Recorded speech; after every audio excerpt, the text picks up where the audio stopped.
भामासखेड धरणात इलिगंट रिसॉर्ट या नावाने विजयपाल किशोरलाल शर्मा उर्फ पांचाळ या व्यक्तीने 15 ते 18 एकरमध्ये अनधिकृतपणे रिसॉर्ट चालू केलेला आहे। तिथं जवळपास 40 ते 50 bungalows, restaurant, helipad, swimming tank व मोठे मोठे कार्यक्रम तिथं होतात। लग्न समारंभ वगैरे मोठ्या प्रमाणात रेव पार्ट्या होतात, शासकीय अधिकाऱ्यांच्या पार्ट्या होतात व याचं सगळ्याचं सांडपाणी हे सगळं त्या धरणात जातं। मुळात दोन गोष्टी आहेत। काही ठिकाणी तो म्हणतो की मी ही जागा अकृषक केलेली आहे, पण जमीन अकृषक असणे आणि त्याच्यावर बांधकाम करून व्यवसाय सुरू करणे ह्या वेगवेगळ्या दोन गोष्टी आहेत। याला PMRDA ची परवानगी आहे का, हा पहिला मुद्दा आहे। दुसरी गोष्ट, तिथं शेजारी पुणे महानगरपालिका, पिंपरी चिंचवड महानगरपालिका, 19 गावं MIDC याच्यासाठी ही पाणी योजना आहे। ही पाणी योजना ह्या रिसॉर्टच्या भिंतीला लागून आहे।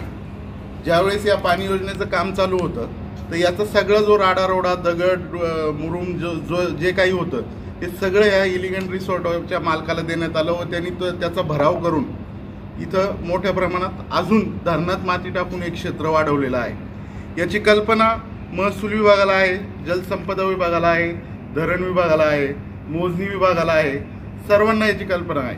कारण मी जवळपास मागील 3 ते 4 वर्षापासून पाठपुरावा करून हे सांगतो, पण याच्यावर कोणतीही कारवाई झालेली नाही।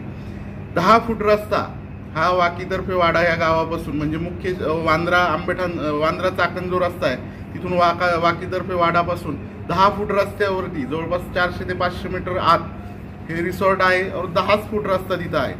धरणाच्या भिंतीपासून, मुख्य भिंतीपासून 300 ते 400 मीटरवरती हे रिसॉर्ट आहे। उद्या धरणाला पण याचा मोठ्या प्रमाणात धोका निर्माण होऊ शकतो। या सगळ्या गोष्टींचा पाठपुरावा मी 4 विभागांकडे केला, जिल्हाधिकाऱ्यांना कळवलं, PMRDAला हे सगळं कळवलेलं आहे। केवळ 9 वर्ष यांचे 600 ते 700 आदेश आणि पत्र हे माझ्याकडे पुराव्यानिशी आहेत, याच्यावर काहीही कारवाई झालेली नाही, म्हणजे कुठंतरी पाणी मुरते। हे सगळं चालू असताना खेडचे प्रांत साहेबांनी असं सांगितलं की याच्यावर एका मीडियाशी बोलताना आम्ही 12-12.5 लाख रुपये याच्यात दंड केला। मी माहिती अधिकारात विचारल्यानंतर आमच्याकडे कोणतेही कागदपत्र उपलब्ध नाही असं त्यांचं म्हणणं आलं।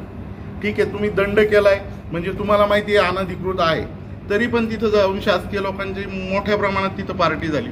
ती पार्टी झाली, त्याच्यात तहसीलदार, प्रांत, पूर्ण सगळा कर्मचारी वर्ग त्याच्यात होता। सर्व नाचगाणं झालं, ओली सुकी सगळी पार्टी झाली। त्यांचं म्हणणं आलं की आम्ही ही पार्टी शाबासकी देण्यासाठी किंवा इलेक्शनमध्ये जे कर्मचाऱ्यांनी चांगलं काम केलं या संदर्भात आम्ही दिली। मग या पार्टीचं बिल कोणत्या दानशूर व्यक्तीने भरलेलं आहे किंवा तशी काही शासकीय माहिती जिल्हाधिकाऱ्यांना कळवण्यात आली का, हे सगळे संदर्भ घेऊन हे सर्व मी जिल्हाधिकाऱ्यांना पण मांडले। पुढच्या काही दिवसात मी हे सगळं मुख्यमंत्री, दोन्ही उपमुख्यमंत्री व त्या खात्याचे मंत्री यांच्याकडे जाऊन समक्षपणे हे पुरावे सगळे सादर करणार आहे। दुसरी गोष्ट, या विषयात मी NGT मध्ये पण माझी सबमिशन करतोय। काही गोष्टींचा ड्राफ्टिंग अजून शिल्लक आहे, ते झाल्याबरोबर मी NGT याच्यात न्याय मागणार आहे। हा तालुका माऊलींचा आहे, शिवणच्या पावलांनी पुनीत झालेला आहे, तुकोबांचा तालुका आहे, राजगुरूंचा तालुका आहे। ह्या तालुक्यात हा परप्रांतीय आका तयार होतोय। या परप्रांतीय आकाने पूर्ण शासकीय यंत्रणा, पोलीस यंत्रणा ही पैशाच्या जोरावर तो सगळं झुकवतं।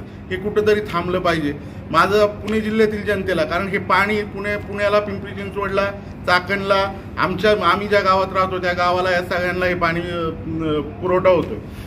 हे सगळं दूषित पाणी ह्या एकमेव माणसाच्या या रिसॉर्टमुळे सगळं त्या धरणात येतं। याचा सगळ्या गोष्टींवर, आरोग्यावर परिणाम होतोय। याचा विचार शासनाने नक्कीच करावा, एवढी माझी विनंती।